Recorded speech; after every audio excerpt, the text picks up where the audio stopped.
Hello বন্ধুরা, আমি চলে এলাম আবারও একটা ছোট্ট ব্লগ নিয়ে তোমাদের কাছে। আজকের ব্লগটা সেরকম কিছু তোমরা দেখতে পাবে না। আজকের ব্লগটাতে জাস্ট দেখতে পাবে যে আমি কী করছি টুকটাক সেইটুকুই, এমনি কোনো খাস কিছু নয়। সব মিলিয়ে ঝুলিয়ে যেহেতু আমার ব্লগ, আমার চ্যানেল, তো সেই জন্য আমি সব কিছু মিলিয়ে ঝুলিয়ে তোমাদের সঙ্গে শেয়ার করি। তো আজকে দেখো ঘুম থেকে উঠেছি অনেকক্ষণই, ঘুমাতেই পারিনি বললে চলো দুপুরবেলা। তো আজকে বিকেল থেকেই তোমাদের সঙ্গে আসছি। তো ছেলে একদমই ঘুমাতে দেয়নি আজকে দুপুরে। তো এই যে আমি চলে এসেছিলাম ঘুম থেকে উঠেই, দেখো ব্যালকনিতে এসে যে ছেলে বুঝে গেছিলো ক্যামেরা করছে, তাই এখন হাসে। আগে ক্যামেরা করলে বিরক্ত হতো, কথা বলতো না, কিছু করতো না, এখন হাসে, বড় হচ্ছে তো। তারপর চলে এসেছিলাম দেখো শাড়ির ওখানে। আজকে দোকানটা বন্ধ রাখতে হয়েছিল, কারণ হচ্ছে তোমার প্রচণ্ড পরিমাণে বৃষ্টি হয়েছিল, যে কারণে আমি মানে ব্যালকনি থেকে আসার পরে প্রচণ্ড মেঘ করেছিল, তারপর বৃষ্টি।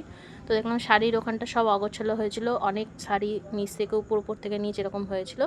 তাই দেখলাম দোকানটা যখন আজকে যাচ্ছি না, আর জিনিসপত্রগুলো এনেছিলাম কালকে, ওইগুলোকে ঢালাঢালি করবো, আজকে আর আনা হয়নি, মানে যা দেখানো হলো না তোমাদের সঙ্গে, সব কিছু রাখিও নি এখনও পর্যন্ত। তো দেখলাম তাহলে একটা কাজ করে নিই। তাই আমার এক দাদাও এসেছিলো, জায়গা তোমরা দেখেছো অনেকবারই। তো সেই দাদাও এসেছিলো, তো সবাই মিলেই আমরা এই করে নিচ্ছিলাম, শাড়ি টাড়িগুলো ভালোভাবে গুছিয়ে টুছিয়ে রাখা হচ্ছিলো। তো এই কাজটা মানে একদিকটা না হলে আরেক দিকটা তো করতেই হবে, তাই ওইটাই তোমাদের সঙ্গে একটু শেয়ারও করে নিলাম যে দেখো সব কিছু সাজিয়ে গুছিয়ে রাখছি। আর আমি কিন্তু চুল ছাড়ানোরও সময় পাইনি, কারণ বুঝতে পারছো সারাদিন ঘুমাতে পারিনি, দুপুরে একটু শুলাম, তো ছেলে উঠে গেল, তারপর থেকে সমানে ছেলের পিছনেই সবাই পড়ে আছি।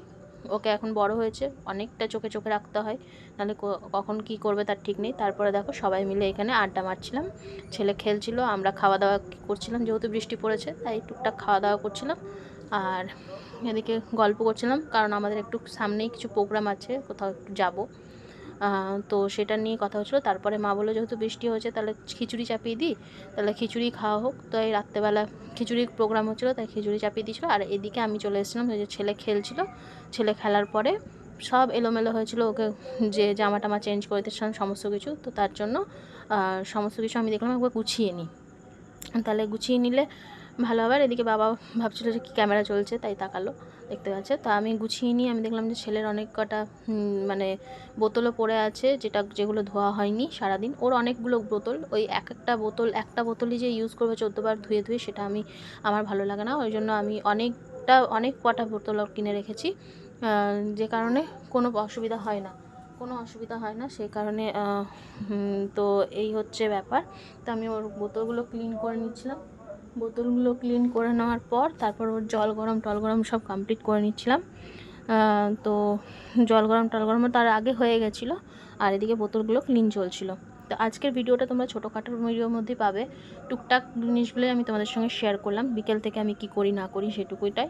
তো আজকে সেরকম কিছু আর দেখাতে পারিনি, আরও অনেক কিছু করি, দোকানে যাই, কাস্টমার হ্যান্ডেল করি, বসি একটু দোকানে, এগুলো তো আর শেয়ার করতে পারলাম না, কারণ বললামই বৃষ্টি।